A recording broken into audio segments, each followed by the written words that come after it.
Kien id-deputat Laburista Alfred Sant li talab lill Prim Ministru Lorenz Gonzi biex jagħmel stqarrija fil-Parlament u jgħid x'inhuma reazzjonijiet tal-Gvern Malti għas-Summit tal-Unjoni Ewropea. F'dan is-summit il-kapijiet tal-Istati Membri ddiskutew is-sitwazzjoni ekonomika fl-Unjoni Ewropea, b'mod speċjali is-self lill-Greċja. Imma Lorenz Gonzi qal li jrid jistenna sa tnejn li ġej. Bi prudenza jiena ngħid li din l-istqarrija l-aħjar li ssir mhux illum u laqqas għada imma ssir nhar it-tnejn.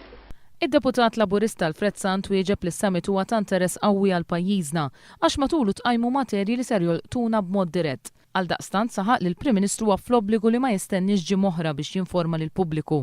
Lorenz Gonzi baqa' jinsisti li l-istqarrija ma ssirx minkejja li ammetta li diġà lesta. Il-istqarrija hija lesta, jiena nista' nagħmilha llum. Bħala raġuni għaliex l-istqarrija tal-Prim Ministru dwar is-Summit Ewropew ma ssirx immedjatament, il-Prim Ministru qal li ma jridx imur kontra l-aġenda parlamentari kif stabilita mill-Kumitat tax-Xogħol tal-Kamra.